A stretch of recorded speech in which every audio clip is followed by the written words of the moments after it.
Buenas noches. La Universidad Popular Carmen de Michelena se complace este jueves a presentar a Georgina Higueras, ¿sí? Una exponente que estuvo con nosotros, nos dio una charla sobre Ucrania en el primer trimestre de este año. Ha sido corresponsal del diario El País por 25 años, ahí en Asia. Fue corresponsal de Radio SER en Moscú y también de Asia en Washington, fue también profesora de la Universidad de Wuhan, en China, y también ha estado encargado de la comunicación de defensa. Ha entrevistado a grandes personalidades, presidentes de Estado, como Nelson Mandela, a Yasser Arafat, a Isaac Rabin y a muchos más, ¿verdad? Ha escrito un libro que se llama, que lo editó en 1918 y es Mi hermana. En busca de mi hermana en busca de mi hermana en China. Así es que les dejo con ustedes a Georgina para que nos deleite con su charla sobre la Alianza del Pacífico que se expande, digamos, la Alianza Atlántica que se expande al Pacífico. Bueno, muchas gracias por la invitación. Gracias a la Universidad Popular por la invitación y a todos ustedes por venir. Si no les importa, voy a dar la conferencia sentada. Tengo un problema con la rodilla y entonces prefiero darla sentada.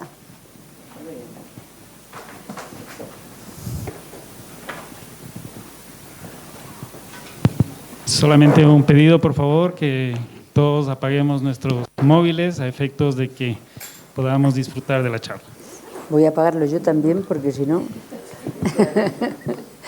resulta que empieza el mío a sonar. Ya lo tenía puesto en el... Perfecto. Bueno, vamos a hablar de la OTAN, de cómo la OTAN en su último, en el comunicado estratégico se ha convertido, o sea, ha decidido pasar desde el Atlántico, puesto que es la organización del Atlántico Norte, al Pacífico. Y para ello vamos a mirar primero dos fechas que son importantes, antes de ponernos a hablar de la OTAN en concreto, ¿no? De cómo se ha pasado con este nuevo consejo, con este nuevo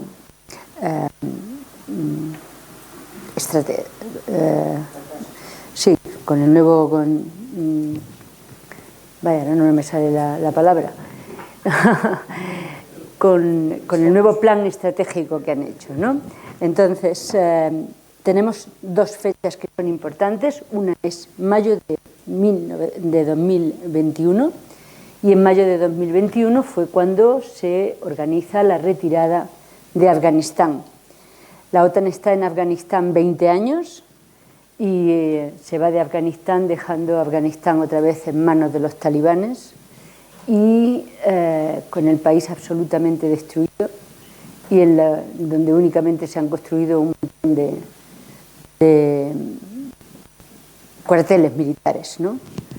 Entonces, ahí es cuando Macron, el presidente de Francia, dice que la OTAN es una organización que está en muerte cerebral, ¿no? Entonces, vemos a una organización una organización militar, que todos sabemos que se crea en 1948 y que para entonces se tendría que haber, o sea, la OTAN en realidad debería de haberse disuelto al final de la Guerra Fría, puesto que la OTAN se creó para hacer frente a Rusia, a la Unión Soviética, quiero decir, a la Unión Soviética y al Pacto de Varsovia, ¿no? Entonces, ya hundida la Unión Soviética, lo lógico es que la OTAN se hubiera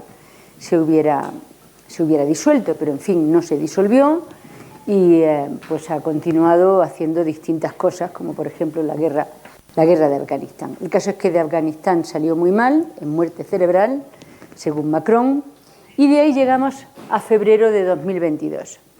Y de febrero de 2022 nos encontramos con la invasión de Ucrania. ¿Y qué pasa con la invasión de Ucrania? Pues que es casi el elixir de la vida de la OTAN, ¿eh? Eso hace, la OTAN resucita y no solo resucita y otra vez tiene una fuerza tremenda, sino que además incluso se amplía. Ya sabéis que la OTAN se ha ampliado a dos países que son muy importantes de Europa, que son Suecia y Finlandia, ¿no? Entonces, con esas dos fechas vamos a ver qué es lo que pasa después cuando se llega a Madrid, ¿no? Se llega a Madrid, estamos en esta OTAN que está en un proceso de transformación enorme, y en la cumbre de Madrid es cuando se decide crear el nuevo concepto estratégico de la Alianza Atlántica. Y ese nuevo concepto estratégico, pensad que no tenía, hacía ya 10 años que se tenía el mismo, ese nuevo concepto estratégico, en él lo más novedoso es precisamente la decisión de expandir el teatro de operaciones de la OTAN desde el Atlántico al Pacífico, ¿no? Y reafirmar que el objetivo principal de la alianza es garantizar la defensa colectiva basándose en un enfoque de 360 grados para la disuasión y para la defensa. Es decir, si son 360 grados, es un enfoque global. Luego, por lo tanto, la alianza, que se sigue llamando Organización del Tratado del Atlántico Norte, ya se debería de llamar Organización Global, ¿no? Porque tiene ese enfoque de 360 grados en el que no hay ni límites geográficos ni hay definición de esa geografía, ¿no? Se trata de tener una visión global sobre amenazas, desafíos y acontecimientos, y lo que es fundamental, dar una respuesta también global, teniendo en cuenta que a los tradicionales elementos básicos de tierra, mar y aire se incorporan otros dos con mucho peso, uno que es el espacio y el otro que es el cibermundo, con sus tecnologías disruptivas que operan ciertos agentes malignos, y esto de agentes malignos está incluido en el nuevo concepto estratégico. Luego conviene que cuando veamos este análisis, hablamos de las palabras que se incluyen en este nuevo concepto estratégico, al fin y al cabo son solo 20 páginas, lo podéis leer todos, ¿no? Pero ya se ve totalmente la ideología que se va transmitiendo en esta nueva alianza, en esta nueva OTAN, ¿no? La consecuencia del enfoque de 360 grados es convertir a la Alianza Atlántica en un actor político-militar global.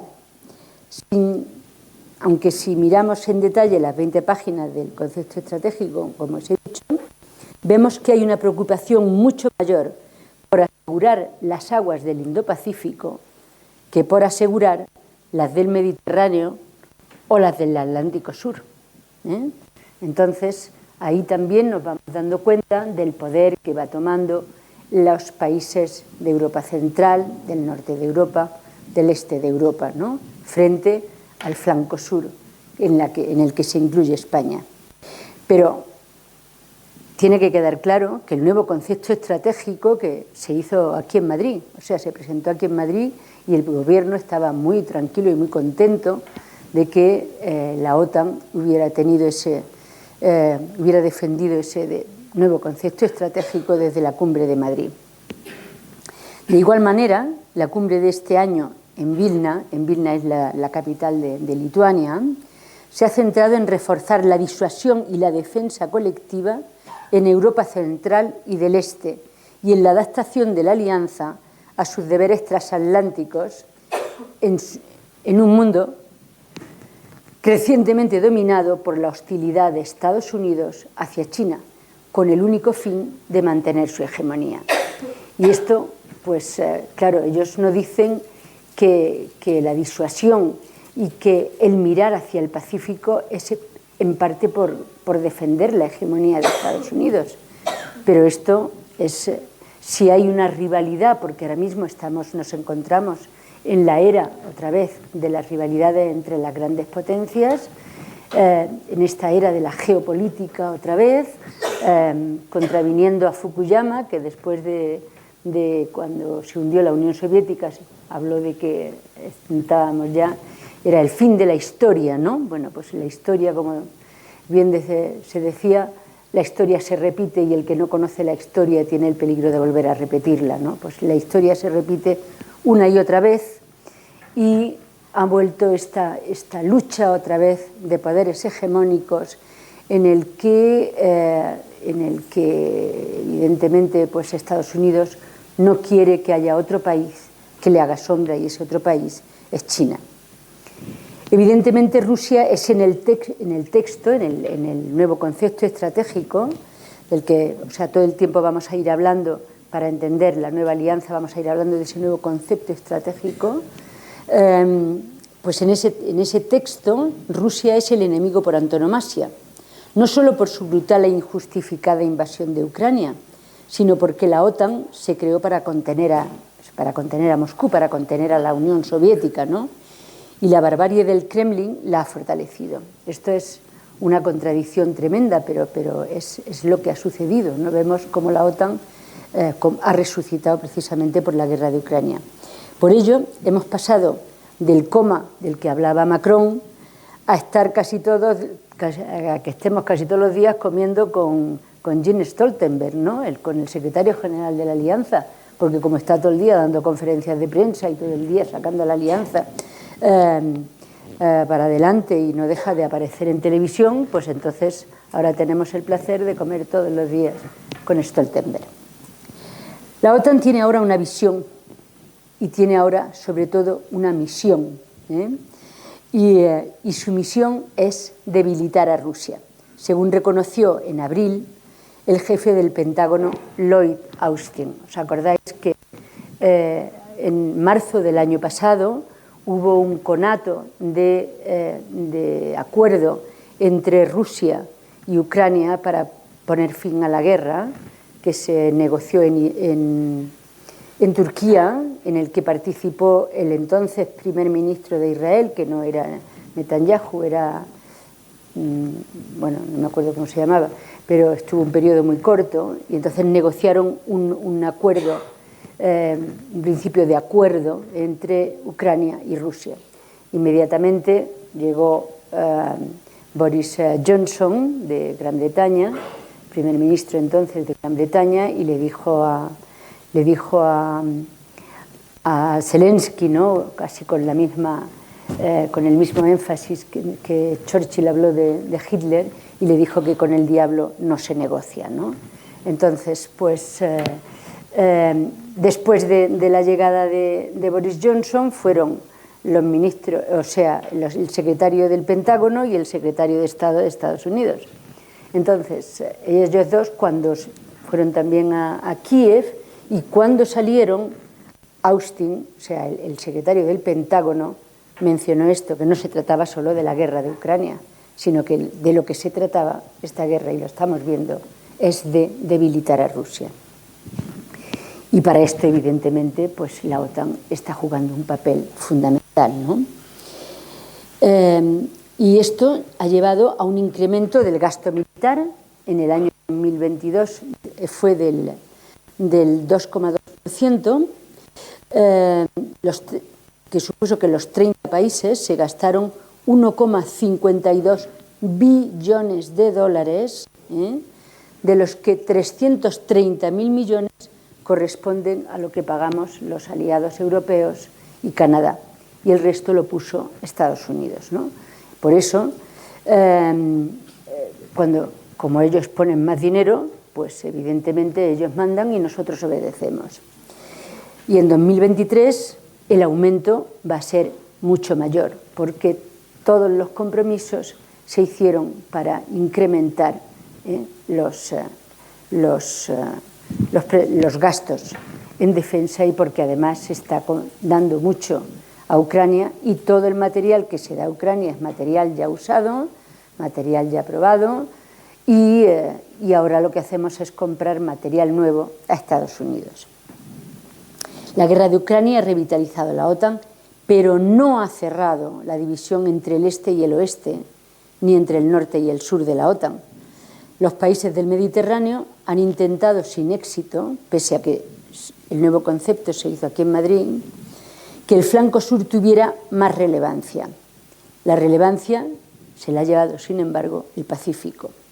Y eso se debe a la obsesión de Estados Unidos con China, que es la nota dominante del nuevo concepto estratégico.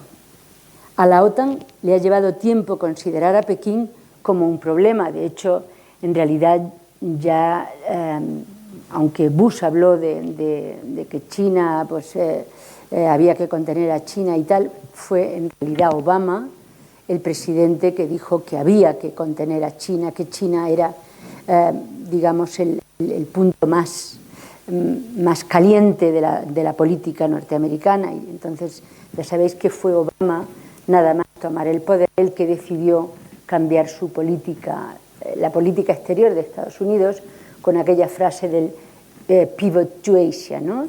Giremos hacia Asia. El giro está en Asia, el centro de la política de Estados Unidos está en Asia, ¿no? Y esto evidentemente pues lo hizo en el plano económico, cuando trató de que se pusiera en marcha el Tratado Transpacífico, en el plano de las alianzas, reforzó las alianzas con Japón, con Corea del Sur, con todos estos países, Filipinas, tal, y luego sobre todo con el plano militar. Hasta entonces la Armada de Estados Unidos, la flota de Estados Unidos, se dividía 50% en el Atlántico y 50% en el Pacífico. Y después de Obama, o con Obama, Obama fue el que dijo que había que mirar al Pacífico y resituar la flota, es decir, poner el 40%, limitar al 40% la flota en el Atlántico y pasar el 60% al Pacífico. Claro, a los atlantistas esto les puso los pelos de punta, de pensar que los americanos se iban a ir, qué tal. Entonces, pues esto ya creó muchas incomodidades entre los países más atlantistas dentro de la alianza, ¿no?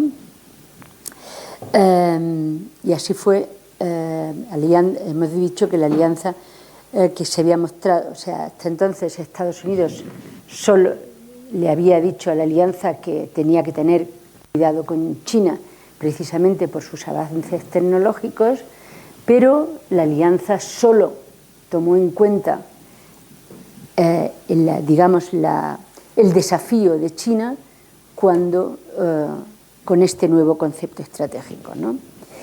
Por el contrario, o sea, mientras que en ese momento la alianza ni había, hasta entonces, hasta el año pasado, ni había querido mirar a que China, bueno, le consideraba que era normal que China tuviera avances tecnológicos y que China tuviera un despegue económico, pues casi en Europa eso no fue considerado como una amenaza o un peligro, ¿no?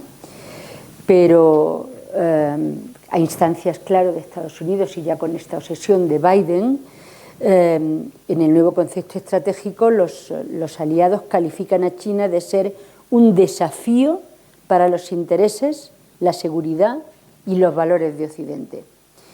Y cuando decimos los valores de Occidente, aquí nos damos cuenta también de hasta qué punto la vuelta, o sea, cuando Biden dijo, porque recordad que después de Obama, y esto es lo que metió un poco el miedo en el cuerpo a los atlantistas, después de que Obama tuviera ese giro hacia Asia, apareció Trump, y con Trump pues dijo que la alianza para qué servía y que estaba pensando en salirse de la alianza, o sea, de la OTAN.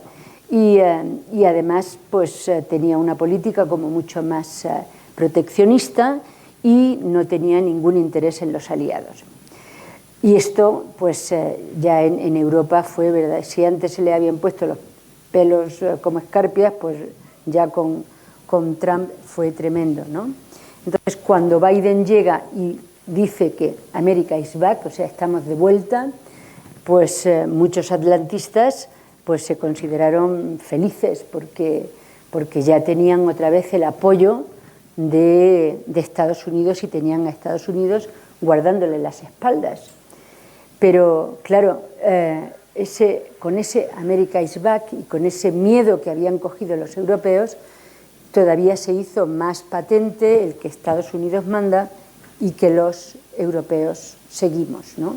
Y eso lo vemos no solo ya en el plano económico, en el plano militar, vemos también cómo Biden, por ejemplo, en el plano ideológico, ahora muchas veces se habla si estamos en guerra fría o no.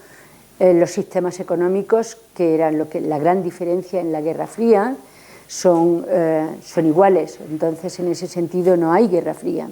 Pero sí que estamos yendo a las diferencias ideológicas que también se tuvieron, que fueron otra de las características de la Guerra Fría, ¿no? Y para eso, y están agitadas directamente por Biden, con estas cumbres que ha hecho, no sé si sabéis que ha hecho ya 2 cumbres de democracia, ¿no? Democracia contra las autocracias, o sea, para reforzar los valores estos que decimos que ahora la OTAN tiene que defender, los valores occidentales, para defender la democracia y poner al mundo en contra de las autocracias, ¿no? Dentro de las autocracias, evidentemente, está Rusia, China y todos los que no son Irán y todos los no amigos de Estados Unidos. Calificar a China de competidor sistémico está relacionado no solo con el poder económico, tecnológico y político-militar de China, sino también con su capacidad para construir una alternativa al poder de Estados Unidos. Y esto lo vemos también muy patente con la llegada de Xi Jinping al poder. Cuando Xi Jinping llega al poder, hasta entonces habían tenido la política exterior de China, se basaba en el testamento político de Deng Xiaoping cuando Deng Xiaoping se retiró del poder. Y el testamento político de Deng Xiaoping era que hay que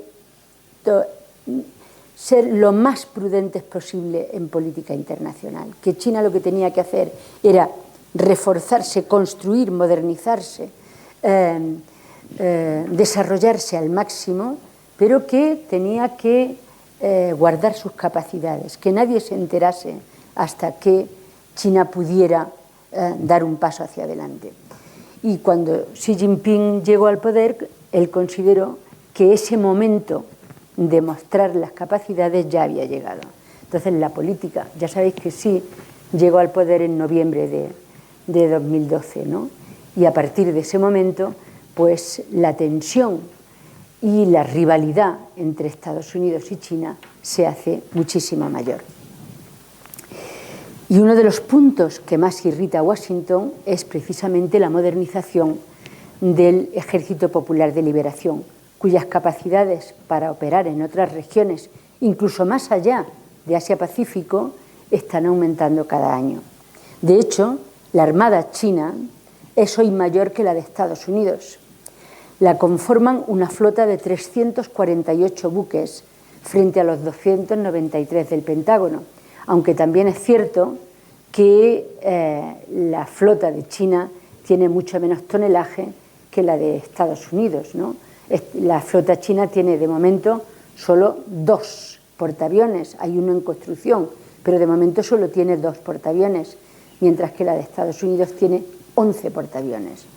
Luego, por lo tanto, pues todavía a la flota china le falta un camino, ¿no? El gasto militar chino se ha incrementado notablemente, como hemos dicho, desde el ascenso de Xi. O sea, Xi lo que hizo ha llegado el momento de China y lo que hizo fue coger el poder de China, coger el peso que China tenía como el país más poblado del mundo en el año 2012, porque hoy ya no es el país más poblado del mundo, hoy es India, no es China, pero cogió el peso del país más poblado del mundo y de la segunda potencia económica del mundo, y luego ya a lo largo de su mandato muy pronto se convirtió, a partir del año 2014, según el Fondo Monetario Internacional, se convirtió en la primera potencia económica del mundo por paridad de poder adquisitivo.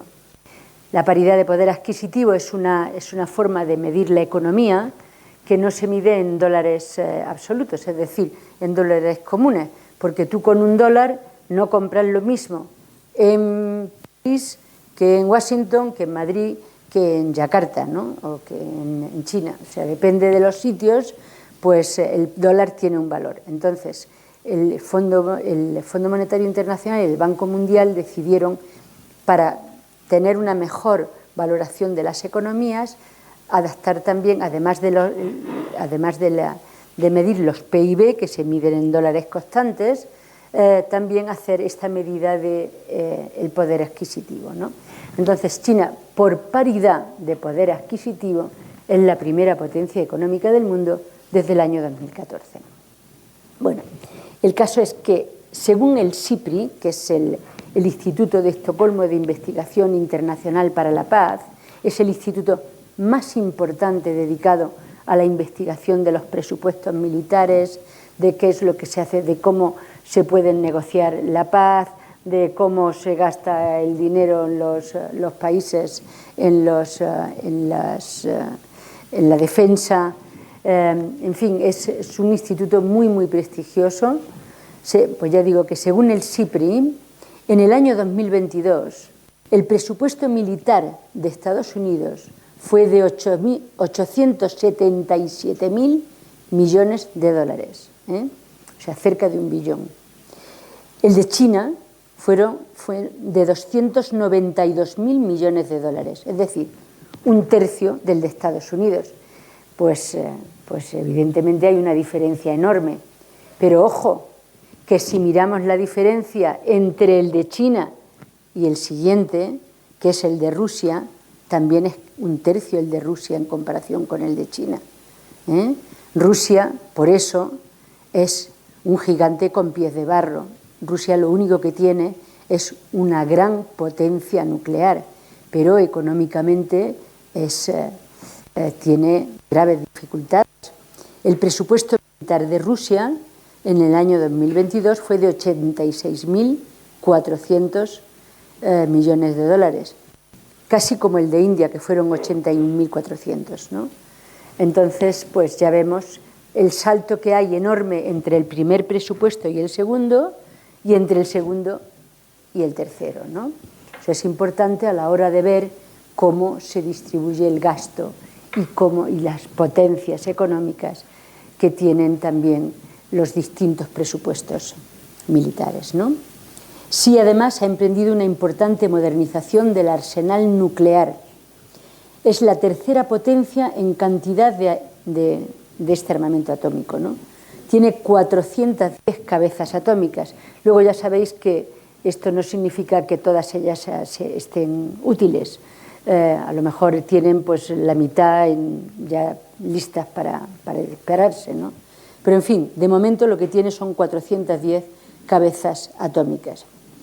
Y según el último informe publicado por la Campaña Internacional para la Abolición de las Armas Atómicas, con sede en Ginebra, esta campaña ganó el Premio Nobel de la Paz en 2017, no sé si os suena. Pues bueno, estos hicieron un informe que se llama Wasted 2022 Global Nuclear Weapon Spending,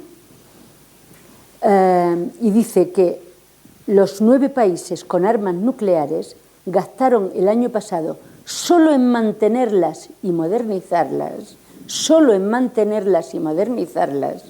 la friolera de 82.900 millones de dólares. De esta cantidad, 43.700, es decir, más de la mitad, la gastó Estados Unidos. Le siguió China, que destinó 4 veces menos, 11.700 millones, Rusia 9.600, el Reino Unido 6.800, Francia 5.600, India 2.700, Israel 1.200, Pakistán 1.000 y Corea del Norte 589 millones de dólares. Bueno, pues en su nueva estrategia hacia el Pacífico, la OTAN ha estado fortaleciendo el diálogo y la cooperación con los socios de la región del Indo-Pacífico, con Australia, Japón, Nueva Zelanda y Corea del Sur. Los jefes de Estado y de Gobierno de estos 4 países fueron invitados por primera vez a asistir a una cumbre de la OTAN en Madrid el año pasado. Y este año también han ido los 4, han ido a la cumbre de Vilna. Y además, en esa cumbre se han hecho constantes referencias a la creciente interdependencia estratégica entre los espacios euroatlántico e Indo-Pacífico. En Vilna, Tokio y Seúl han firmado acuerdos individuales de cooperación con la OTAN que se concentrarán mayormente en la ciberseguridad, las tecnologías emergentes y disruptivas y en la resiliencia. Pero ya veis cómo también en Vilna se ha tratado mucho más en los intereses del Pacífico y los intereses de Europa Central y Europa del Este que los del flanco sur de la OTAN. La guerra tecnológica chino-estadounidense se refleja también en el documento firmado en Madrid, que afirma que la primacía tecnológica tiene cada vez más influencia sobre el éxito en el campo de batalla. Y de ahí la urgencia de frenar a China, ¿no? En realidad, si vemos la historia, pues desde que se empezaron a utilizar las piedras para tirárselas al enemigo y aporrearle y matarlo, pues siempre digamos que los avances tecnológicos son los que han servido para ganar las guerras, ¿no? Pero sobre todo ahora con estas nuevas tecnologías, con el auge del ciberespacio, pues son tecnologías disruptivas, tecnologías que tienen muchísima más importancia a la hora de ganar una guerra y tecnologías que no son tan fáciles de medir, porque ya hemos visto cómo la campaña esta es capaz de medir lo que se gastan en la modernización de las armas nucleares los distintos países que la tienen. Pero claro, vaya usted a saber cuánto se gastan en el ciberespacio, en las armas del ciberespacio, pues la mayoría de los países, ¿no? Y entonces, en todo lo que significa estas armas, ¿no? La necesidad. Y esto hace que al final, pues, Estados Unidos se encuentre como mucho más nervioso frente a China de lo que se podría tener en una guerra. De hecho, ya la estamos viendo, las pruebas en Ucrania, cómo se van probando los distintos drones y tal, que van a ser también muy importantes en las guerras del futuro, ¿no? Frente a esta inclinación a involucrar a la Alianza Atlántica en el Pacífico, vemos que solo uno de los 49 puntos del documento, o sea, del concepto estratégico, se dedica a que los problemas de seguridad demográficos, económicos y políticos que padecen las regiones vecinas de Oriente Próximo, Norte de África y el Sahel afectan a la seguridad de la OTAN y a sus socios. Claro, este papel se hizo antes de la guerra que estamos viendo en Gaza, ¿no?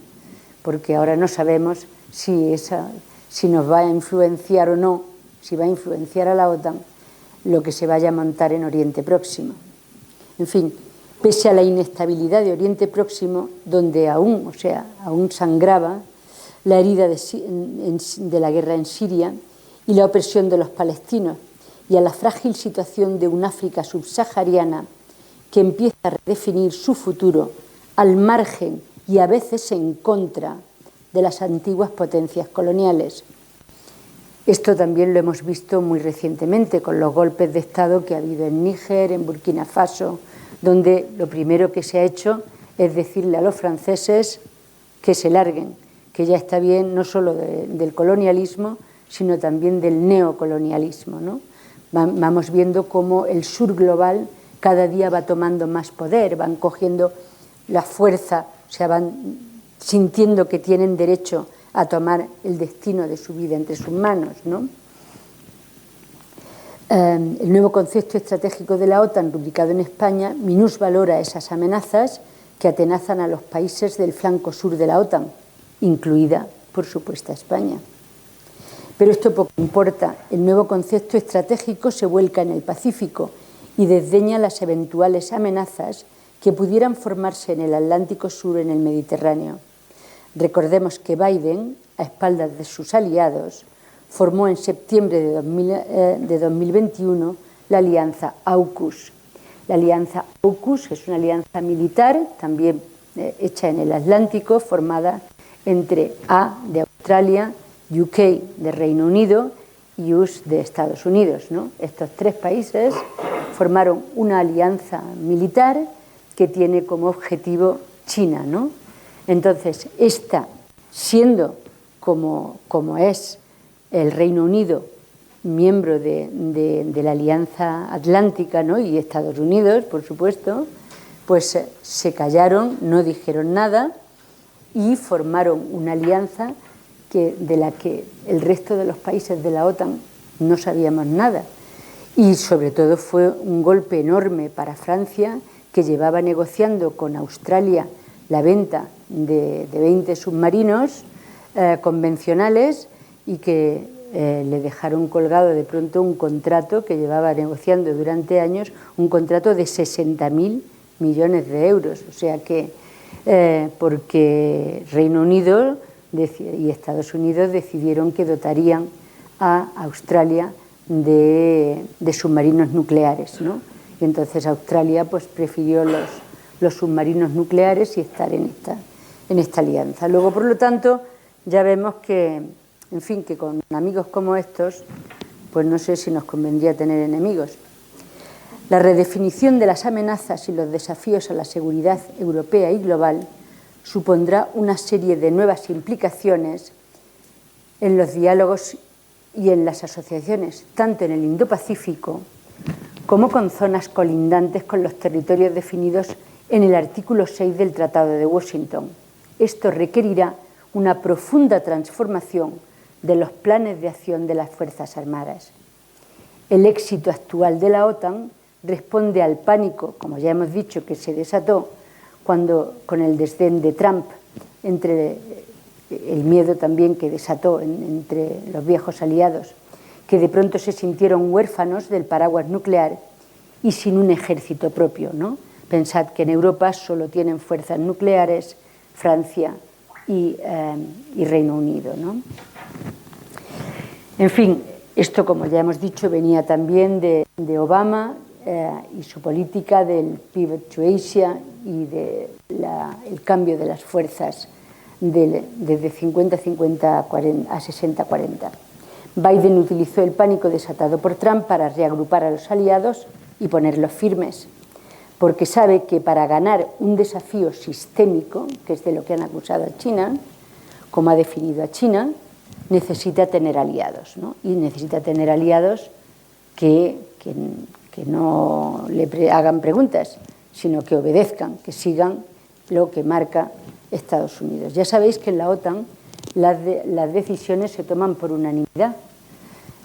Claro, pero ¿no? El que se mueve no sale en la foto.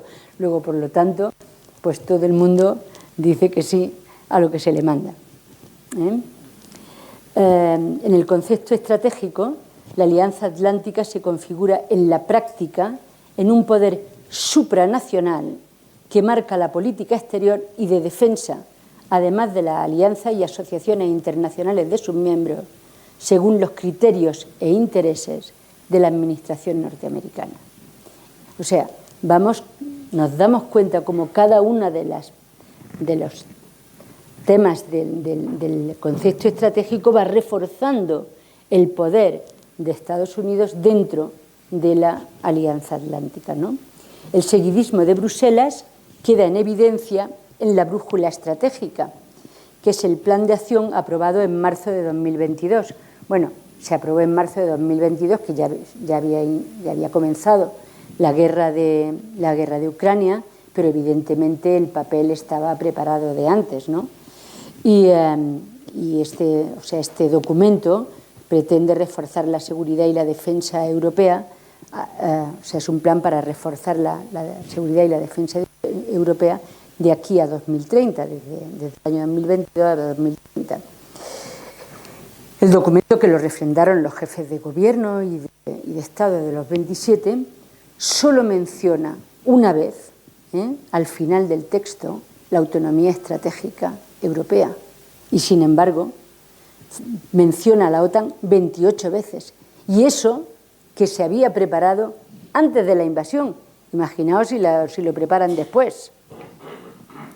Si alguna vez hubo preocupación en los círculos dirigentes políticos y militares de la OTAN sobre un eventual alejamiento de los europeos, ese ya no existe. El nuevo concepto estratégico va enumerando los grandes desafíos: terrorismo, creciente competencia estratégica y avance del autoritarismo, lo que da pie a la OTAN a intervenir directa o indirectamente en asuntos de gran relevancia económica, tecnológica, comercial, científica e ideológica. Volvemos otra vez a lo que habíamos explicado antes de la importancia de la democracia frente a la autocracia, ¿no? Cómo se está intentando reagrupar a los países de forma ideológica. Y también la respuesta muy corta que ha tenido el sur global a ese intento de Biden de reagrupar al mundo en democracias y autocracias, ¿no? No han querido asistir a las cumbres. La Alianza Atlántica define sus directrices políticas y la Unión las sigue disciplinadamente. Las consecuencias más evidentes son las sanciones dictadas contra Rusia y contra China al margen de la legalidad internacional, que van mucho más allá de ser puras intervenciones coercitivas, ya que muchas promueven políticas económicas que benefician sin género de dudas a Estados Unidos y refuerzan la dependencia de Europa. Este nuevo empoderamiento de la OTAN no significa, sin embargo, el retorno del Atlántico como centro del poder mundial. Todo lo contrario.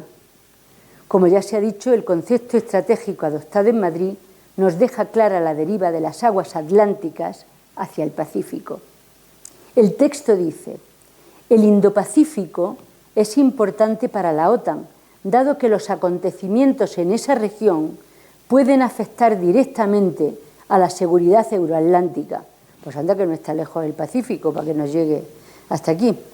Reforzaremos el diálogo y la cooperación con los socios nuevos y los ya existentes en el Indo-Pacífico para abordar los desafíos internacionales y los intereses de seguridad compartida. Y añade: mejoraremos la asociación estratégica entre la OTAN y la UE, o sea, y la Unión Europea, y reforzaremos las consultas políticas para abordar los desafíos sistémicos planteados por la República Popular China a la seguridad euroatlántica. O sea, van a hacer dictado total y absoluto a la OTAN de todas lo que a Estados Unidos le interese, ¿no? Quedan pocas dudas de que la consecuencia de ese refuerzo ha sido y es el endurecimiento de la política de la Unión hacia China, como ha expresado con claridad la presidenta de la Comisión, Ursula von der Leyen, en su discurso sobre el Estado de la Unión hace unos días, en el que acusó a China de prácticas depredadoras y aplaudió la política de evitar riesgos para romper la dependencia con China. Shlomo Ben-Ami, ya sabéis que hay pocas dudas de quién es este señor, no se puede decir que no sea proamericano, fue ministro de Asuntos Exteriores de Israel. Él escribió hace unos meses un artículo en Project Syndicate en el que advirtió que las políticas del Pentágono y del Departamento de Estado están tremendamente influenciadas por la industria militar estadounidense. Shlomo Ben-Ami asegura que la Corporación Militar Industrial de Estados Unidos comenzó a rearmar Europa mucho antes de que Rusia invadiera Ucrania. Europa ha aumentado un 19% sus compras militares en Estados Unidos entre 2017 y 2021. Para los gobiernos de Europa Central y Oriental, comprar armas estadounidenses siempre ha sido la mejor manera de garantizarse el apoyo de Estados Unidos y la simpatía de Estados Unidos a su causa, que ya sabemos que es una causa muy antirrusa, ¿no? La guerra de Ucrania ha expuesto el fracaso de Europa para avanzar en la autonomía estratégica, ya que el 60% de las capacidades militares de Europa se obtienen fuera de la Unión Europea. Y si se obtienen fuera, me vais a decir dónde, ¿no? El complejo militar industrial de Estados Unidos controla el 39% del comercio de armas mundial.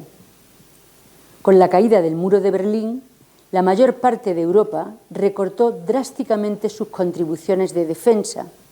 Acabada la Guerra Fría, Europa descuidó su defensa y los nuevos nacionalismos aparcaron por completo la posibilidad de poner en marcha una industria común europea de defensa.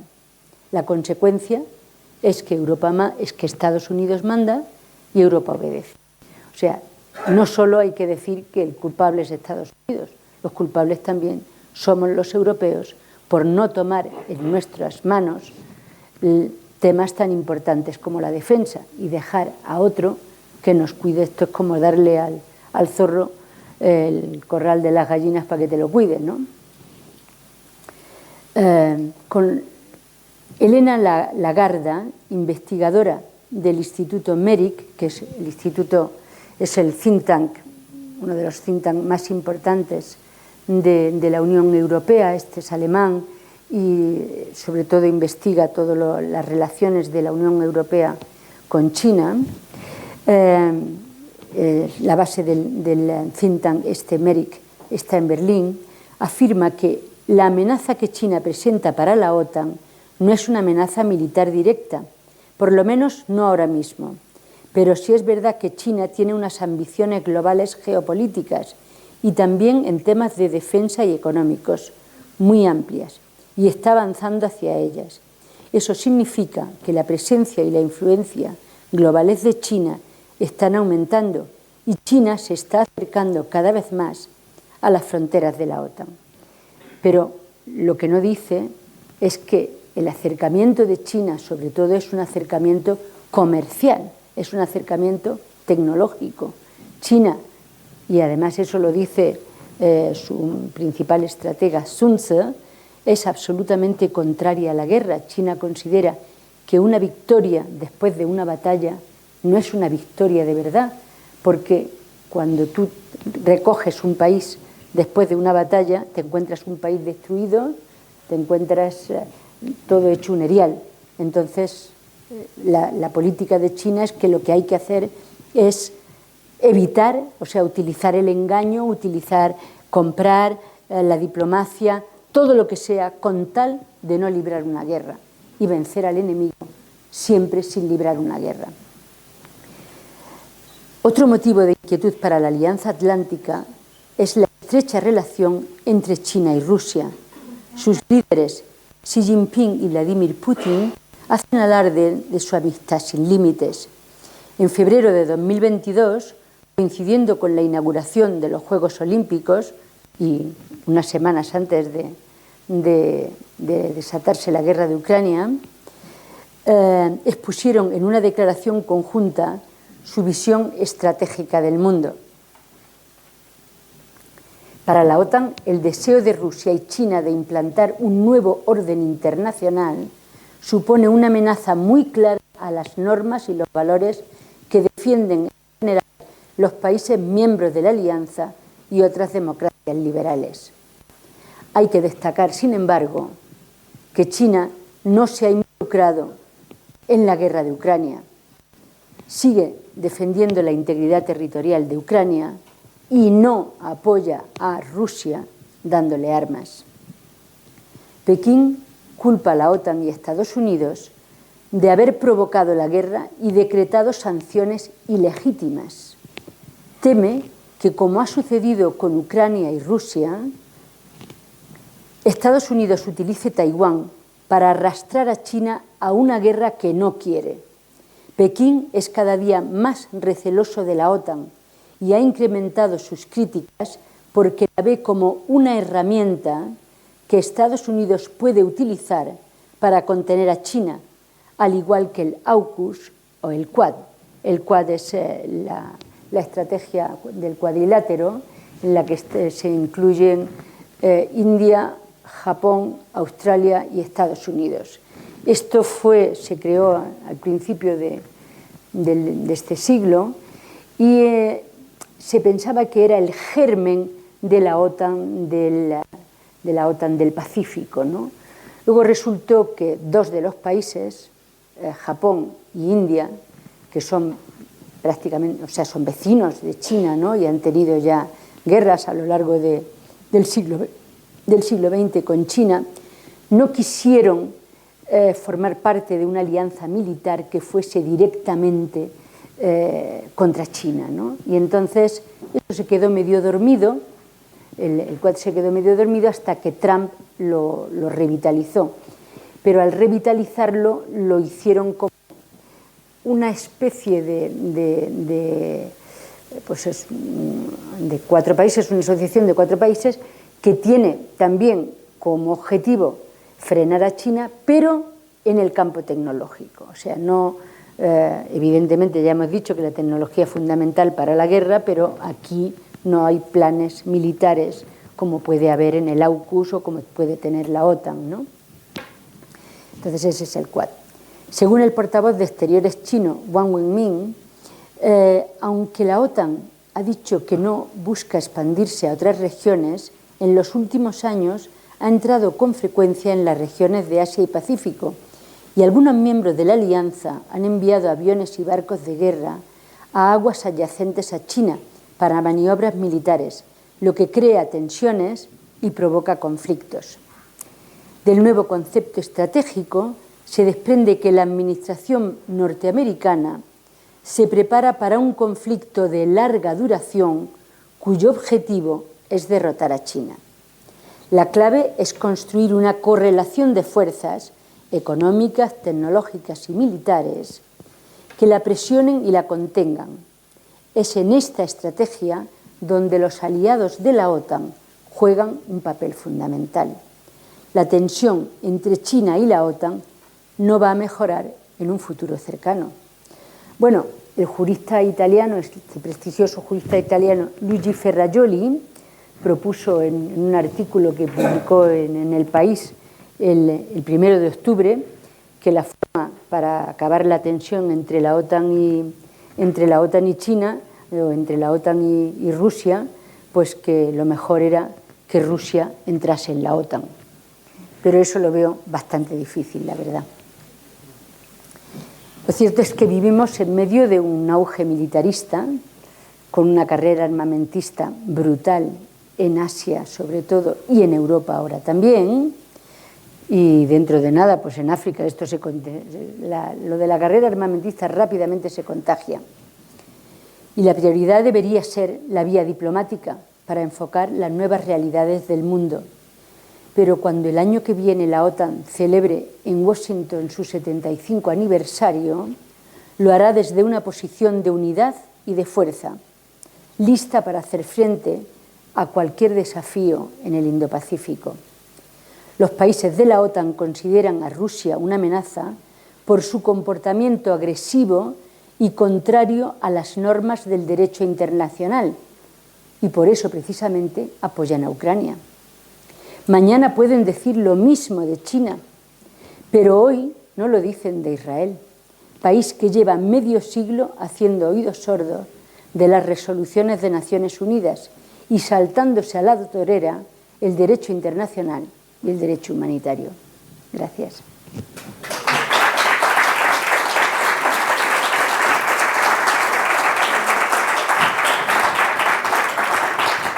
Muy bien, Georgina, muchas gracias por deleitarnos con esta charla y ahora pasamos a las preguntas. Si alguien tiene algún comentario, alguna pregunta que hacer y que quiera compartir con todos nosotros.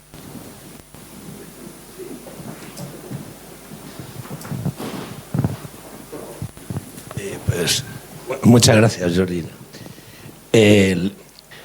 A mí me sorprendió mucho esa declaración de la OTAN en Madrid, que así, sin venir a cuento, vino a decirle a China que eres mi enemiga, ¿no? En fin, de esta manera, como un desafío. Me recordaba aquello como aquellos desafíos de los caballeros medievales, que le arrojaban al otro el desafío, ¿eh? Y yo pensaba entre mí, digo, pero si fuera yo, China diría, ¿pero qué os he hecho yo? ¿No? ¿Qué no os he hecho yo? Bueno, pues claro, cada país creo que es lícito que tenga derecho a mejorar sus condiciones de vida, a su desarrollo industrial, pero no he visto ningún tipo de agresividad en los comportamientos de China, ¿no? Entonces me parecía que aquello era una declaración de guerra. Las guerras empiezan siendo guerras de propaganda, empiezan siendo de publicidad, de ganar la mente y los corazones de la gente, y solo más tarde se llega a la guerra, digamos, más convencional, más clásica, ¿no? Pero me pareció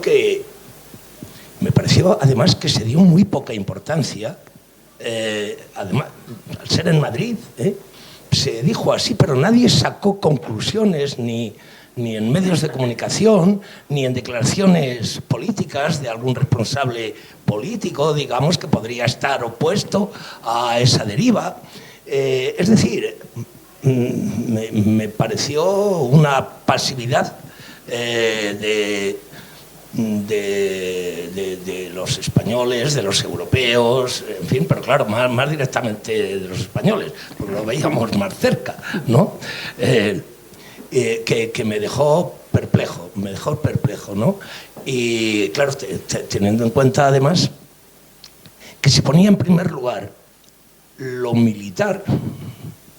Y pues si es una alianza político-militar, dicen la OTAN, a mí me parece que lo que aparece claro ahora es que es primero militar y solo después político y económico, ¿no? La economía está subordinada a lo militar, lo político está subordinado a lo militar, ¿no? Y eso es lo que me parece a mí que está ocurriendo en este giro de la OTAN a nivel mundial. Bien, más que una pregunta era ratificar, yo creo, lo que tú has venido a decir, ¿no?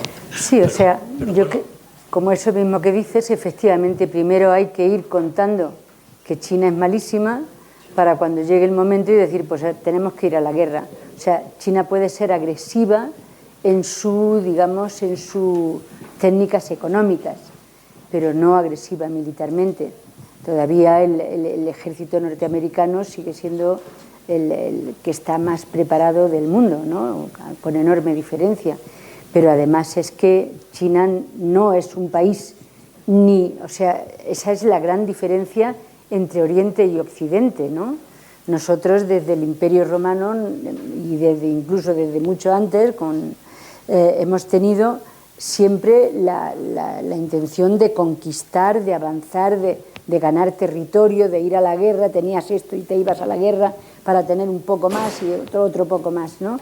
Y China, sin embargo, lo que hacía era poner la Gran Muralla para defenderse de los invasores. Lo que pasa que luego los invasores entraban, se quitaba la Gran Muralla y la tierra que traían también la sinizaban y se ha ido haciendo más grande porque los mismos invasores se quedaban en China y se sinizaban, ¿no?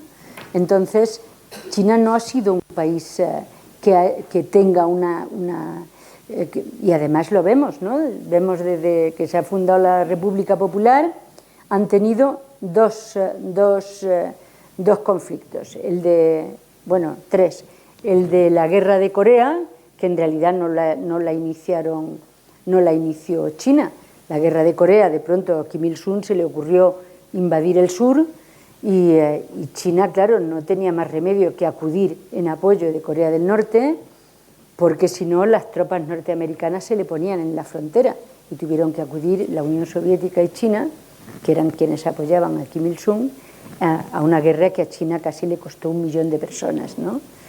Y luego tiene dos pequeñas guerras con India en el año 1962, cuando decide darle una lección, porque ya digamos que los independentistas de Tíbet se han ido a vivir a India y India los reconoce como el gobierno de Tíbet en el exilio, entonces las relaciones entre los dos se pudren y en los diferentes fronterizos el ejército chino pasa le da una lección al ejército indio y se retira otra vez. Y luego en Vietnam, que quiere darle una lección cuando Vietnam invade Camboya, que es un régimen cercano al chino, es el régimen de los Jemeres Rojos, un régimen horrible, y Vietnam decide que está harto de ese régimen que hace incursiones en su país e invade Camboya. Entonces China decide castigar también a Vietnam como había hecho con India. Lo que pasa es que ahí China, la que se castiga es ella, porque los vietnamitas no eran como los indios. Los vietnamitas le presentan batalla y claro, los indios ganan los chinos, pero se llevan una paliza de 3 pares de narices y luego después de eso pues ya se retiran a su territorio, ¿no? Luego, por lo tanto, China no es un país que hayamos visto, pues es que ha ido a Afganistán. No, China va y va con su comercio, con sus... es, digamos, agresiva en sus técnicas comerciales o económicas o tal, pero desde luego no militarmente. Luego, por lo tanto, la OTAN no tenía ninguna razón de extenderse al Pacífico, y no la tiene porque en todo caso eso será una guerra entre Estados Unidos y China. Lo que pasa que ya vemos cómo la OTAN obedece ciegamente a lo que dice Estados Unidos y ya está.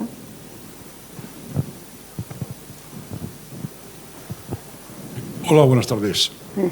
Una puntualización primero, hablando de romanos, hablo de japoneses. China quiso invadir Japón en la época, no sé si de los romanos por ahí, o sea que también los chinos han tenido afanes ofensivos bastantes. Pero bueno, broma aparte. Ha comentado la progresión económica y de influencia en el mundo de China. Creo recordar que tanto en África como en América del Sur, las inversiones económicas, sociales y no muy limpias en muchos casos de China son muy importantes. También le quiero preguntar qué piensa de la amistad ruso-china. ¿No será que China quiere comerse a Mongolia y Vladivostok y le interesa que Rusia, cuanto más débil, mejor? Y tercera y última pregunta. Ha salido noticias en la prensa de enfrentamientos entre la Armada China, presunta Armada China, habla de pescadores, formación militar, con barcos de Tailandia, Indonesia, Malasia, Vietnam, que están expulsando a los pescadores y formando islotes para controlar la ruta quizá más importante del comercio mundial, si fuera menester. ¿Qué me puede decir de ello? Gracias. Vale. A ver, la primera de las preguntas, Japón. China no invadió Japón, fue la dinastía mongola. La dinastía mongola la que invadió Japón. Lo que pasa es que la dinastía Yuan fueron los mongoles que conquistaron China, y que llegaron hasta aquí, hasta las puertas de Europa también. Pero no fueron chinos, no fueron los Han, fueron los mongoles que conquistaron China los que después conquistaron o trataron de conquistar Japón. Luego no fueron los chinos, fueron los mongoles asentados en China. Punto número 1.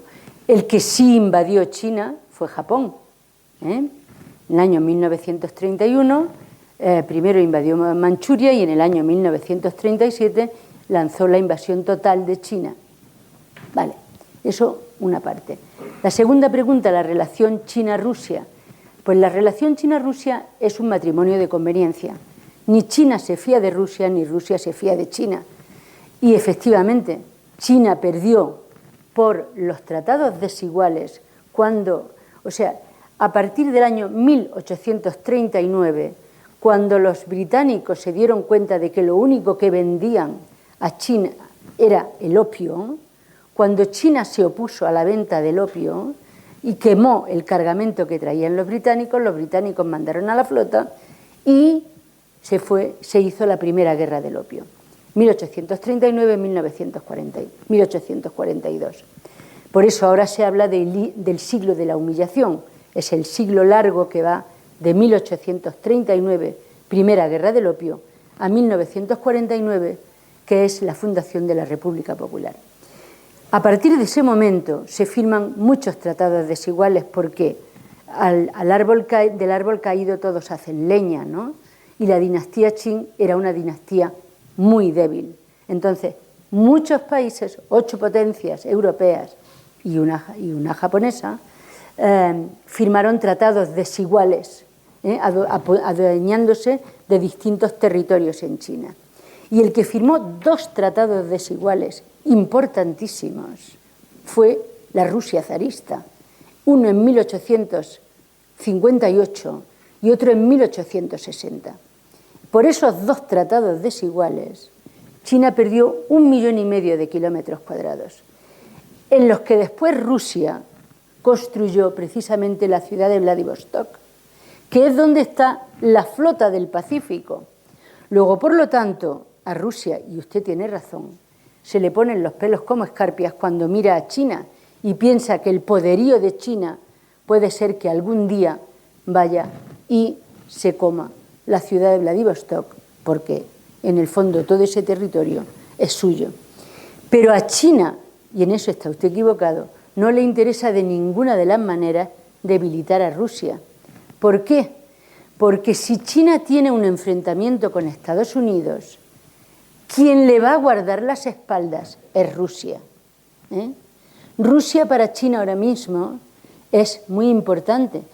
China no le gusta a Rusia, pero es el único país con el que mantiene, o sea, tiene obras militares, puesto que hemos visto que no tiene experiencias en guerra, ha tenido la alianza, no alianza, porque alianza solo China dice que solo a lo largo de su historia ha tenido una alianza, y fue con la Unión Soviética, y esa alianza le salió mal, con las escaramuzas en 1969. Bueno, después de eso no quiere alianzas militares con nadie, solo tiene una asociación estratégica con Rusia que le permite hacer maniobras militares conjuntas y aprender un poco de cómo se hace una guerra conjuntamente con otros, porque Rusia tiene experiencia y China no la tiene. Entonces, pues ahí se apoyan. Rusia, por supuesto, es mucho más antioccidental de lo que es China, porque China reconoce que es la primera que se ha beneficiado del orden internacional vigente, ¿no? Del orden liberal. O sea, ella se ha convertido en la segunda potencia económica del mundo gracias al orden liberal, y eso ella lo sabe. Lo que pasa es que el orden liberal ahora mismo la está frenando, y para evitar ese freno ella está montando un orden paralelo, y para eso ha hecho los BRICS, y para eso ha hecho el Acuerdo de Shanghái, y para eso ha creado el nuevo Banco de Desarrollo y el Banco de Infraestructuras, que son como el Banco Mundial y el Banco Monetario y el Fondo Monetario Internacional, para dar los créditos que a ella le interesa a los países que le interesan, sin tener que justificar a través del Banco Mundial o el Fondo Monetario Internacional.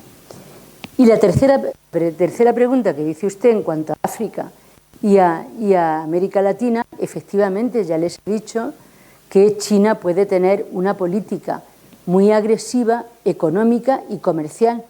Pero también es cierto que muchos de esos países de África y de América Latina ven que lo que China les está haciendo, les está también construyendo unas infraestructuras que ellos no tenían, que han sido colonizados y después neocolonizados por el Banco Mundial y el Fondo Monetario Internacional, que los han tenido de rodillas con los créditos que tienen y poniéndole una serie de exigencias y luego dándoles ayuda que se iban a los bolsillos de los gobernantes y a los pueblos nada, y son países que no tienen ninguna infraestructura. ¿Y quién está construyendo las infraestructuras? Las está construyendo China.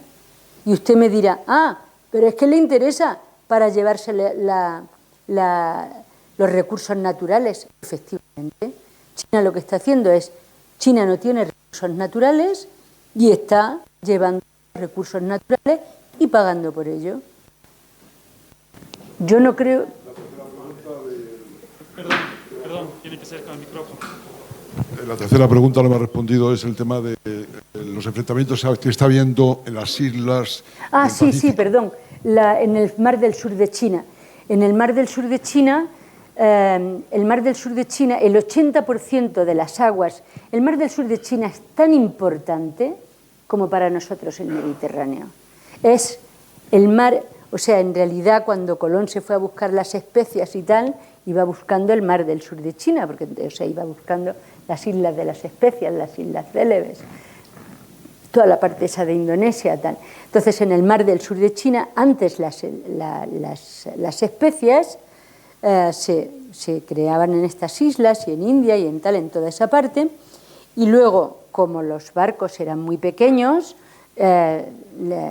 pasaban los comerciantes, las caravanas que iban desde el Imperio Romano, desde Roma hasta Chang'an, que era la capital de China, pues muchos de esos camelleros pasaban, compraban las especias y compraban las sedas y compraban tal, y eran los que llevaban, todo eso llevaban las especias y tal, pero lo llevaban los camelleros, no los barcos, ¿no?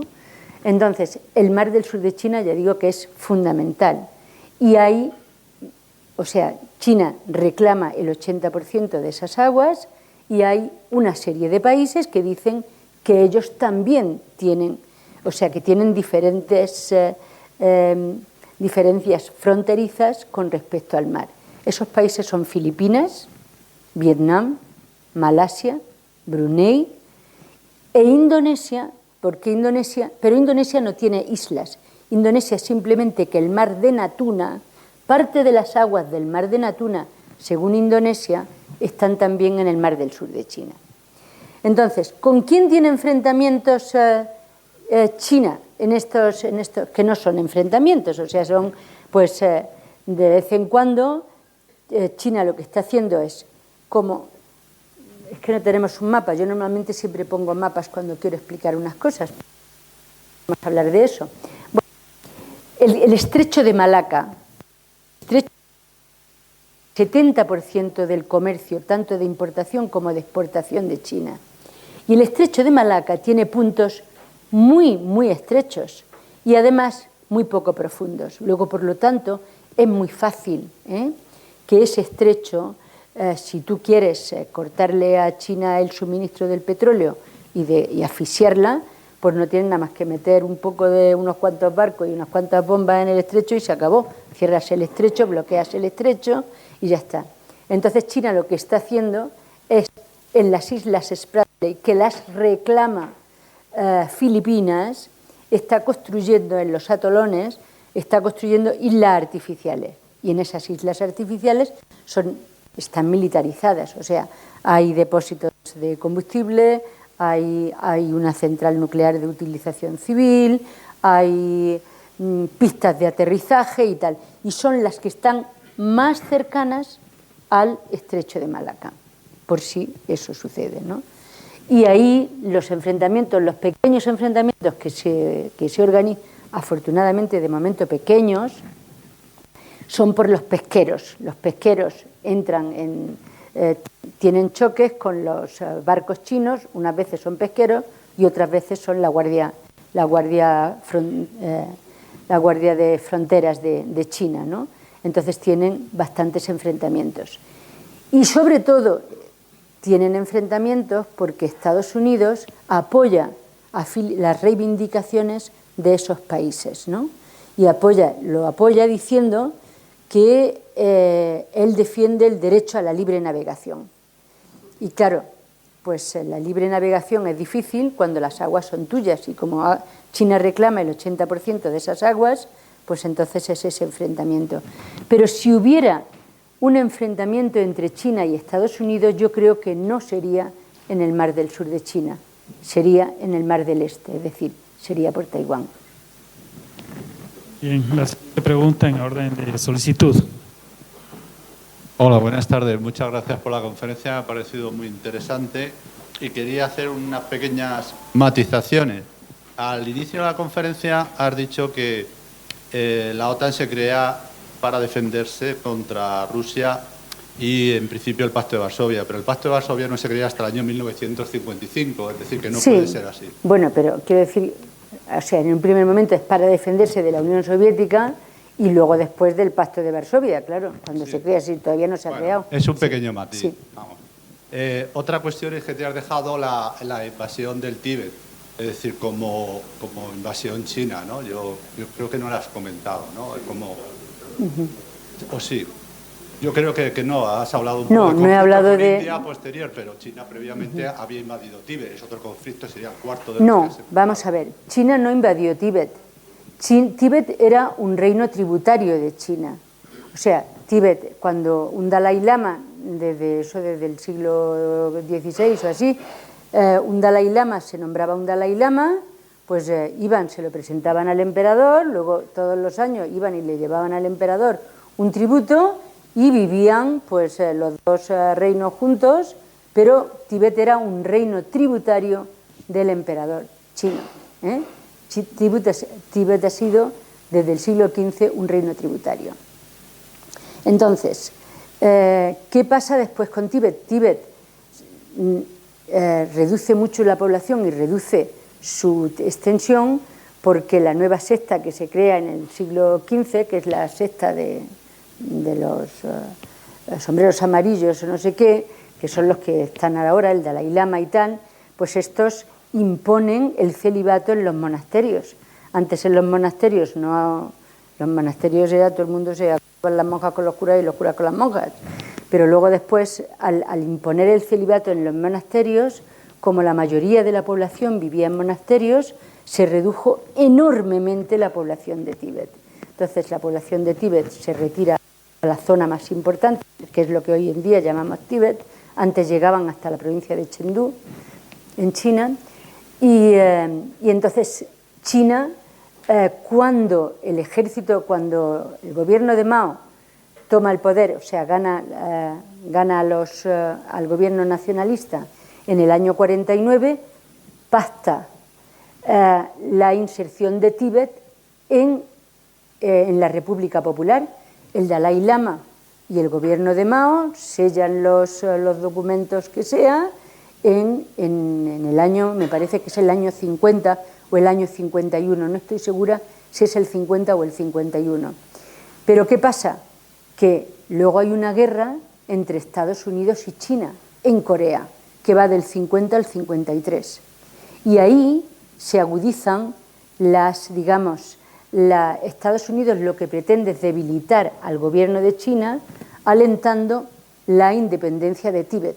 Y entonces Estados Unidos manda un montón de paracaidistas y de tal, que aterrizan en Tíbet, que les van diciendo que tiene que independizarse, que tal y que cual. Estrategia que ya había utilizado el Reino Unido durante llamado el Gran Juego de Asia, el Gran Juego que era entre Rusia y el Imperio Británico, los dos imperios, para adueñarse de toda Asia. Entonces, el Imperio Británico, que ya tenía India y ya tenía Nepal, trató de que Tíbet se hiciera independiente y se declarara independiente durante un periodo corto, a principios del siglo XIX, ¿no? Del siglo XX.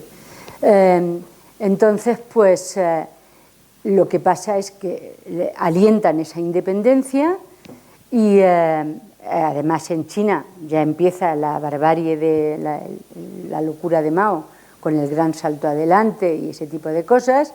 Entonces, ¿qué pasa? Que en el año 59 se produce la revuelta de Tíbet, intentan independizarse, o sea, se quieren independizar, hay una revuelta, entran las tropas del Ejército Popular de Liberación, ganan y el gobierno de Tíbet huye y se va, o sea, el gobierno de la región autónoma huye y se va el Dalai Lama con su séquito y se va a India. Y en India está considerado el gobierno en el exilio, siguen viviendo en Dar es Salaam, pero en el año 2003 pasa una cosa muy importante entre China y India, y eso supone una mejora importantísima en las relaciones entre los dos países. Y es que el gobierno de India reconoce la región de Tíbet como parte integrante de la República Popular y el gobierno de China reconoce el reino de Sikkim como parte de India. Entonces, esto se tiene desde 2003 y esto ha mejorado las relaciones entre ellos. aunque sigue habiendo dos diferendos fronterizos muy importantes, que son el estado de Arunachal, en el que China lo reivindica como suyo, pero viven indios, 1,5 millones de indios, y un pequeño glaciar, Aksai Chan, que es donde se dan prácticamente en la zona de Cachemira todos los enfrentamientos entre entre India y China, porque es una zona muy estratégica, no tiene habitantes, solo van soldados por allí de vez en cuando, y ya está. Y esos son los dos puntos de fricción que existen hoy en día. Bueno, gracias por la erudición. Y quería hacerte simplemente una pregunta. ¿Cómo ves el papel de Europa de cara a esta confrontación entre China y Estados Unidos? Y si tenemos algo de futuro, vamos a tirar la decadencia de cabeza nosotros primeros. Nada más. Gracias. Bueno, yo creo que Estados Unidos está en una... Lo que pasa que es que no sabemos, este presidente es así, pero no sabemos quién va a gobernar Estados Unidos. Las elecciones son el año que viene y parece muy probable que pueda ganarlas Trump otra vez. Entonces, ¿qué política van a seguir los republicanos? Pues no se sabe. Porque si los republicanos, con Trump o sin Trump, y tienen una política otra vez proteccionista y de vuelta hacia sí mismos, pues entonces no querrán tener nada que ver con la OTAN. Entonces, a lo mejor, los europeos ya aprendemos la lección, somos capaces de tener nuestra autonomía estratégica y de construir nuestra propia defensa y de decirle a Estados Unidos, muy bien, tú tienes esa política, tú defiendes tus intereses y me parece estupendo, yo soy Europa, somos 27 países y tenemos una serie de intereses y queremos defenderlos. Para eso se necesita unión y se necesita fuerza. Y el problema es que en Europa, con los nacionalismos, y solo tenemos que mirar a los nacionalismos que hay por aquí cerca, pues estamos muy divididos. Y cuando se está dividido, pues divide y vencerás. Este es el problema. ¿Cuál va a ser la reacción de Europa? Pues no lo sé. ¿Cuál va a ser la reacción de Estados Unidos? Tampoco lo sé. ¿Por qué? Porque depende de quién esté gobernando. Y este es el problema.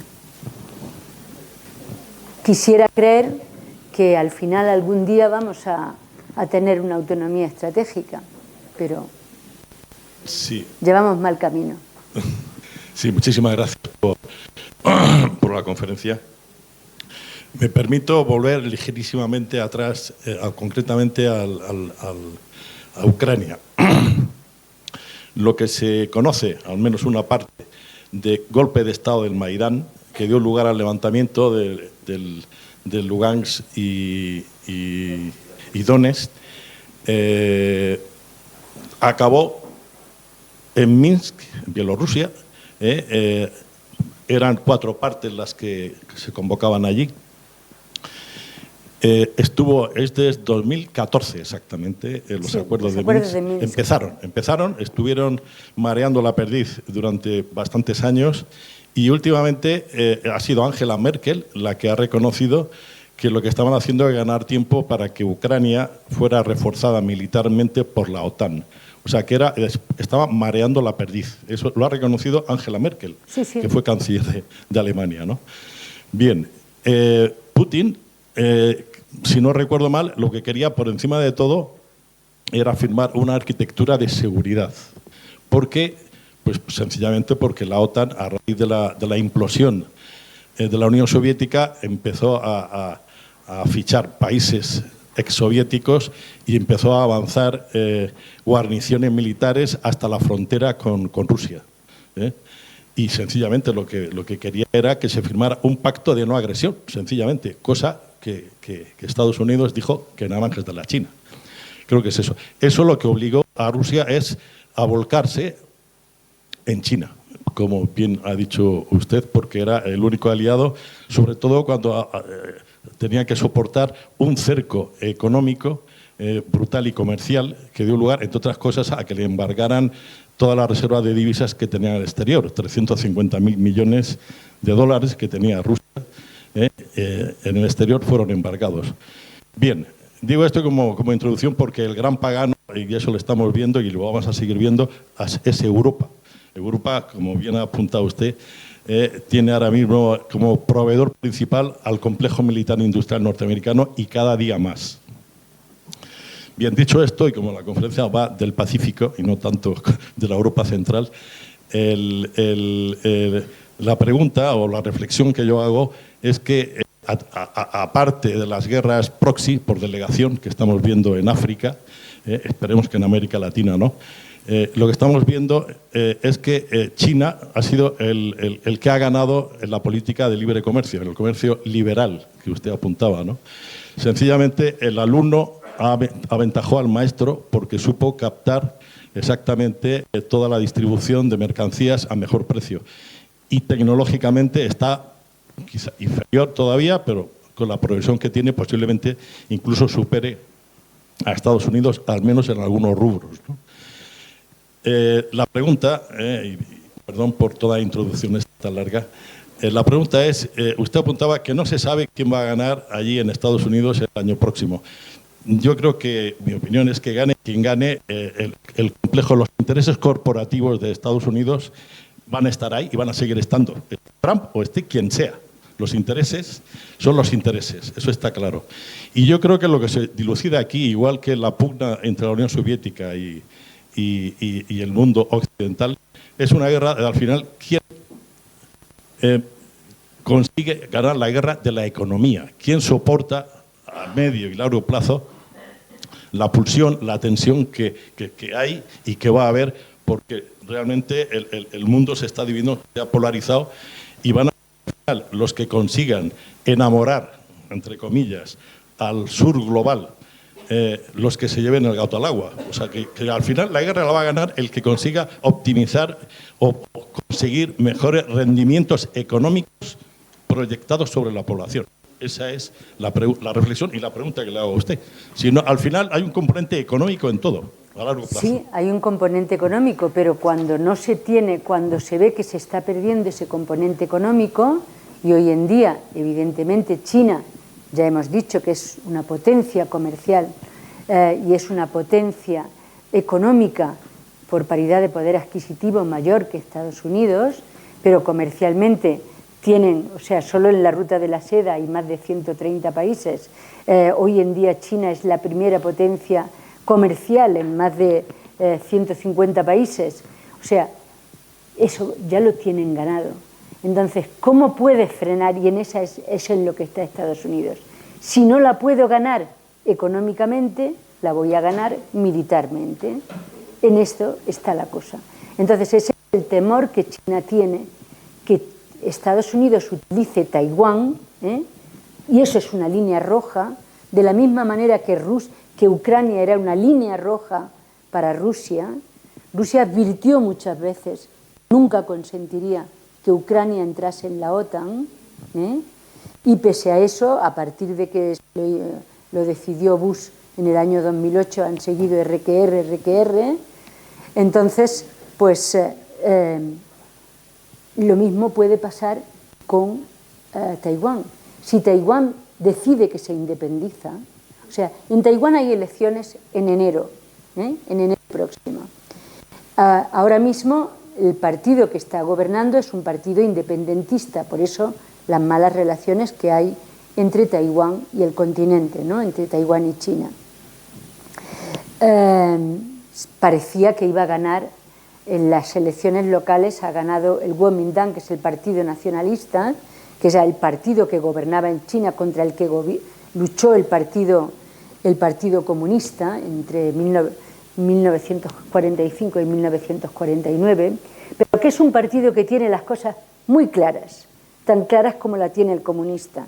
Y prueba de ello es que los dos firmaron en 1992 el acuerdo de 1992, según el cual China no hay más que una. Para el Partido Comunista y para el Partido Nacionalista solo hay una China, y antes o después se tienen que reunir. Entonces, ¿qué pasa? Que el independentista ya no quiere esa China.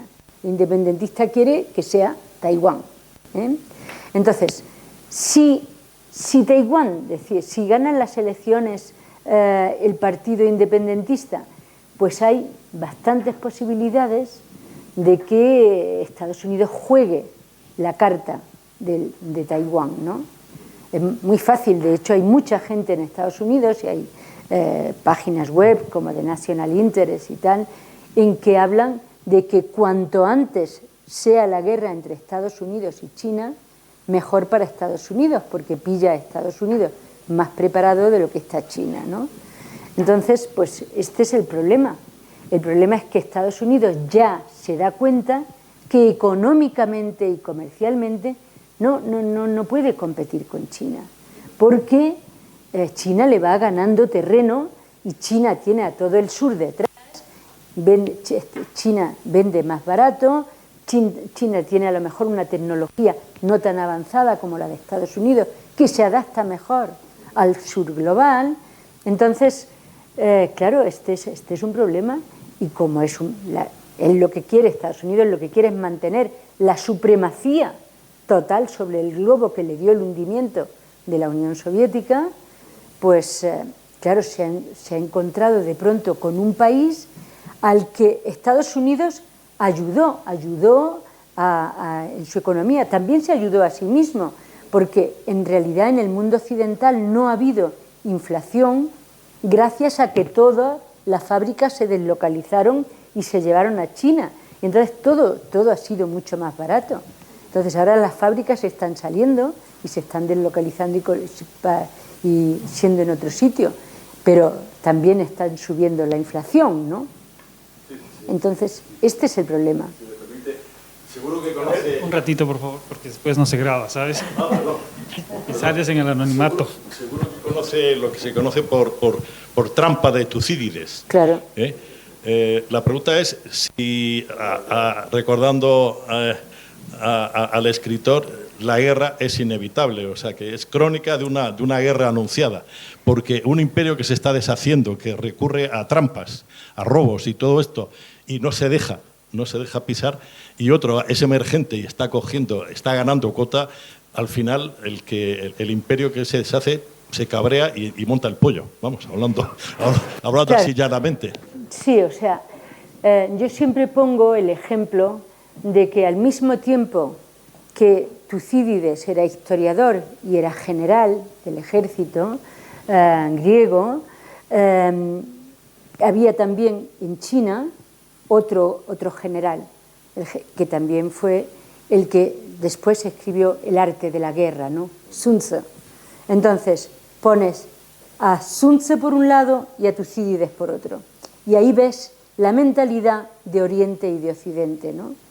Para Occidente, nosotros todo lo solucionamos con la guerra, ¿eh? Entonces, un imperio que ve que hay otro que le quiere hacer sombra, pues entonces, ¿cómo se resuelve eso? Que el imperio establecido va a guerrear contra el que quiere hacerle sombra. Y Sun Tzu te dice que no, que hagas, que lo compre, que le hagas regalos, que lo hagas que lo engañe, que hagas diplomacia, que le compres una moto, que hagas lo que sea, pero que no vayas a la guerra. ¿Por qué? Porque una historia de una guerra no es una historia de verdad. Son los dos conceptos que tiene un mundo y que tiene el otro. Nosotros, lamentablemente, todo lo resolvemos con guerras. A cualquier cosa, mandan los soldados y se acabó, sin tener en cuenta si matas, si hay civiles, si hay niños, si tal, ya lo estamos viendo en Gaza, ¿no? Venga, a lo bestia. Y China no. China considera que es mucho mejor hacerlo con la economía, hacerlo con el comercio, hacerlo con los recursos con los que tiene, con la diplomacia. China tiene de diplomáticos los primeros diplomáticos de hace 2000 años, que los mandaba ahí a Asia Central. Entonces, claro, la trampa de Tucídides, yo no le llamo la trampa de Tucídides, eso se lo llama el profesor Alliston en el libro este famoso del Destined for War, ¿no? Pero yo lo que le llamo es la trampa de Taiwán, porque esa es la auténtica trampa. Porque ahí sí que China, aunque no quiera la guerra, China no se puede permitir el no hacer nada si Taiwán se declara independiente. Hoy en día, con 1.400 millones de habitantes y un nacionalismo clarísimo, porque sobre todo entre la gente joven, que se dan, primero porque están todos muy mimados, son todos hijos únicos, pues entonces están todos muy consentidos. La vida les está haciendo mucho más fácil que a los padres. Entonces, esos son muy nacionalistas, están muy orgullosos de lo que China ha conseguido. Cuando yo llegué a China en el año 79, solo se podía comer arroz y baizai. Yo me pasé un año comiendo eso, no había otra cosa para comer. No había, era una pobreza absoluta. Entonces, el cambio es tan brutal, es que no os lo podéis imaginar. Es que yo cada año que voy a China la veo y es otro país, es otra cosa. Entonces, hay un nacionalismo clarísimo en China. Si el partido no hace nada, hay un enfrentamiento en China contra el partido y se acaba el partido. Entonces, se acaba el partido y no sabemos lo que pasaría, pero desde luego nadie le va a consentir al que esté dirigiendo China, sea Xi Jinping o sea quien sea, que si Taiwán se declara independiente, China no haga nada. Entonces, esa es la trampa de Taiwán, es la trampa de Taiwán. Estados Unidos puede utilizar Taiwán perfectamente. Estados Unidos cuando la escaramuza entre la Unión Soviética y China en el año 1969 por la isla de Wenzhou, que está en el río Amur. Los ríos en Siberia son enormes, ese es el río que hace frontera entre China y la Unión Soviética, ¿no? Bueno, con la Rusia actual también. Entonces, ahí había una isla en mitad del río, que la mitad era de China y la mitad era de Rusia. Bueno, pues ahí tuvieron una escaramuza, ya las relaciones eran muy malas, tuvieron una escaramuza militar y la Unión Soviética colocó 1 millón de soldados en la frontera. O sea, los dos estuvieron a punto de un enfrentamiento brutal entre la Unión Soviética y China. Entonces, ¿qué pasó? Que había un señor en Washington, un Maquiavelo, que sigue vivo y que se llama Kissinger, que entonces dijo, esto está estupendo, el amigo de mi enemigo, mi amigo es. Hizo un viaje secreto en 1971 a China y le ofreció a China echar a Taiwán del Consejo de Seguridad, que entonces lo ocupaba Taiwán, llamada República de China, y a cambio de que China considerase revisionista a la Unión Soviética y se acercase a Estados Unidos. Si vemos lo que está pasando ahora, después de las malas relaciones que han tenido todo este tiempo China y Estados Unidos, vemos cómo en estos últimos meses está habiendo un acercamiento y hay un montón de funcionarios, Blinken, la del Tesoro, el otro, que están yendo. ¿Por qué? Pues porque están queriendo hacer el mismo juego que hicieron en 1971. Ellos se dan cuenta de que China, de cara a la Unión, de cara a Europa, como Europa sigue una política seguidista de Estados Unidos, está teniendo muy malas relaciones con China. Entonces, la oportunidad que tiene otra vez Estados Unidos de acercarse a China, romper con Rusia y otra vez que se vuelva a hacer esa ruptura. Pero yo creo que esta vez no, los chinos los chinos van a intentar mejorar su situación, mejorar la guerra tecnológica que Biden ha decretado contra China, con montones de empresas sancionadas y tal, está haciendo mucho daño a la economía china. Entonces van a intentar mejorarla y tal. Yo creo que es muy posible que Xi Jinping vaya a la cumbre de la PEC que se celebra en California. Entonces ahí se entrevistará con Biden y esto puede ser, pero y a lo mejor llegan a una especie pues, de entendimiento mejor, pero yo creo que ahora las espadas están demasiado en alto como para que China tenga un giro total y abandone a Rusia, ¿no?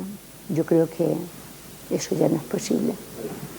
Muy bien, ¿alguna pregunta más? Queremos agradecerle grandemente a Georgina porque hemos disfrutado plenamente con Había esta charla. ¿Así una tenemos? pregunta por ahí. Ah, Sí. sí. No te he visto levantar el brazo. ¿Cómo podemos entender hoy, si es que lo podemos entender, la posición de la estrategia de Estados Unidos con respecto de Rusia, su debilitamiento, teniendo en cuenta las amistosas relaciones que parecíamos ver hace 3 años entre el presidente Trump y Putin, que se podían repetir dentro de un año y medio, ¿no? Parece muy sorprendente. Bueno, yo no creo que hubiera tan buena relación y tal. Fue utilizado también para decir que Putin, o sea, que Trump era un horror, que tenía relaciones con Putin, que era tal. Sí, digamos que eran unas mejores relaciones de las que tiene Biden con Putin, bastante mejores, pero no eran unas relaciones que se puedan decir extraordinarias. Y si vuelve Trump, pues parece que lo primero que hará será dejar de ayudar a Ucrania en su guerra, y a lo mejor con eso conseguimos que la guerra esa horrible pues se pare y que se sienten a negociar, que es lo que hace falta, porque vamos, es una locura que esa guerra continúe, ¿no?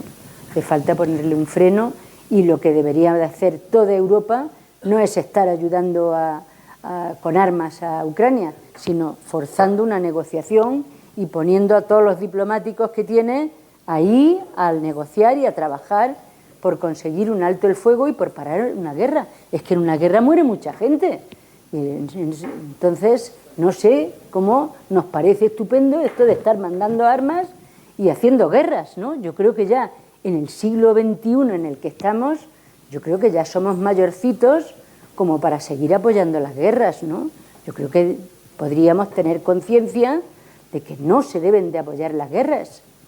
Entonces, que lo que hay que hacer es utilizar pues las